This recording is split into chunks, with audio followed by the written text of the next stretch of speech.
It is now clear that we've achieved the most incredible political thing. Look what happened. Is this crazy?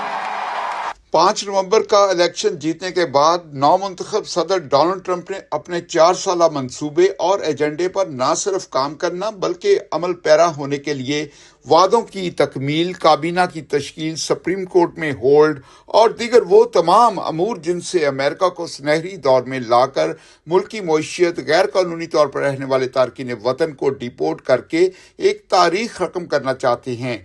क्या Trump 1788 alien law के तहत कई millions अफराद को deport कर पाएंगे? और क्या वो अमेरिका को अजीम बनाने में इस सुनहरी दौर का आगाज कर पाएंगे? इन बातों को ज़ेरे बहस लाने के लिए आपको बताएंगे कि किस तरह डोनाल्ड ट्रंप ने आते ही ये धमाका कर दिया। I'll invoke the Alien Enemies Act of 1798. Did you know that? I had to go back that far. We couldn't find anything because modern day politicians, even sort of old time, nobody had the courage. बहुत ही bad news है, बिलखसूस उन अफराद के लिए जो कि सरहद अबूर करके या बगैर किसी स्टेटस के अमेरिका में रह रहे हैं और छुप कर कोई काम ढूंढ कर डॉलर्स कम वेजेस पर कमाकर गुजर बसर कर रहे हैं और उनकी तादाद मिलियंस में है। सख्त कवानीन से डोनाल्ड ट्रंप ने ग्रैंड ऑपरेशन का शिकंजा तैयार कर लिया है। उनके ख्याल में ऐसे अफराद जो अमेरिका में गैर कानूनी हैसियत के हामिल हैं पहले ही अपने ममालिक से क्राइम्स करके भागे हुए हैं और यहाँ भी जराइम का मुर्तकब होकर मुख्तलिफ नौइयत के जराइम फैलाने का सबब बनते जा रहे हैं जिन्हें मुल्क बदर करना ही होगा। जबकि सबसे ज्यादा उम्मीदों का पुल बांधने वाले अफराद भी तारकीन वतन थे जिन्होंने ये सोच रखा था कि डोनाल्ड ट्रंप के सदर बनते ही हमारे मसाइल का कोई ना कोई हल निकलेगा और एमनेस्टी के जरिए उन्हें कानूनी हैसियत मिल जाएगी। मगर यहाँ तो मामलात उनकी सोच जहाँ खत्म होती है वहाँ डोनाल्ड ट्रंप का प्लान शुरू होता नजर आ रहा है।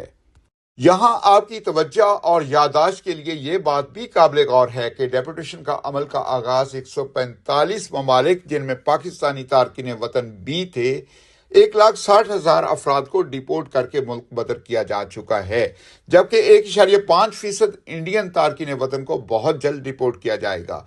डोनाल्ड ट्रंप ने हल्फ उठाने से पहले ही 3 बड़ी पाबंदियां जिनमें नेशनलिटी, वीजा पॉलिसी और स्पॉन्सरशिप लेटर शामिल हैं लगाकर एक खुलबिली सी बचाकर तारकीन वतन को दिन रात इस सोच में गुम कर दिया है कि अब आगे क्या होने वाला है। नेशनलिटी सिर्फ उसे ही हासिल हो सकती है जो वहां लीगल हैसियत का हामिल होगा। इससे कबल अमेरिका में ये कानून था कि बेबी अगर अमेरिका में पैदा होगा तो वो वालिदैन को रिस्पॉन्स कर सकता है। मगर डोनाल्ड ट्रंप ने इस कानून में बड़ी तब्दीली लाकर यूं किया कि मियां और बीवी दोनों में से कम एक फर्द का पहले से नेशनल होना जरूरी होगा, तब बच्चा अमेरिका का नेशनल होल्डर हो सकता है। अमेरिका में मुख्तलिफ रियासतों में बसने वाले बिलखसूस पाकिस्तानी तारकीन वतन जो कि गैस स्टेशन, होटल्स और पिज्जा स्टोर्स में काम कर रहे हैं और कोई लीगल हैसियत के हामिल नहीं है, उनके लिए नौमुंतखब सदर डोनाल्ड ट्रंप ने खतरे की घंटी बजा दी है। वो फौज, फेडरल पुलिस और नेशनल गार्ड्स की मदद से कानून को हरकत में लाकर न सिर्फ मुल्क बदर करेंगे बल्कि डिटेंशन सेंटर या जेल में बेचकर उन्हें कैद रखा जाएगा और जांच पड़ताल के बाद उन्हें डिपोर्ट कर दिया जाएगा। अमेरिका में इस क्रैकडाउन को देखकर ऐसा लग नहीं रहा है कि ये क्रैकडाउन रुकने वाला है और बड़ी तेजी से ये जारी है। ऐसा नजर भी नहीं आता कि डोनाल्ड ट्रंप इसमें कोई नरमी दिखाएंगे। उन्होंने अपने पिछले दौरे हुकूमत में भी बहुत सी तब्दीलियां और लॉज को चेंज किया था और उनकी टॉप प्रायोरिटी ये थी कि इलीगल इमिग्रेंट्स को निकालना। हत्ता कि बहुत से स्टूडेंट्स भी यहाँ जो स्टडी बेस पर आते हैं और वो स्किप हो जाते हैं, अभी भी वो पहले से ज्यादा सख्त और होमवर्क प्लान के साथ आकर अपने वादों की तकमील करना चाहते हैं।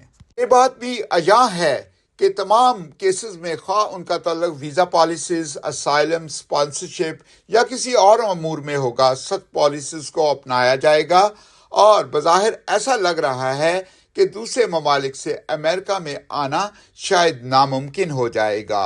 लेट्स सी क्या होता है, आगे देखते हैं। फजल खालिक, वाशिंगटन।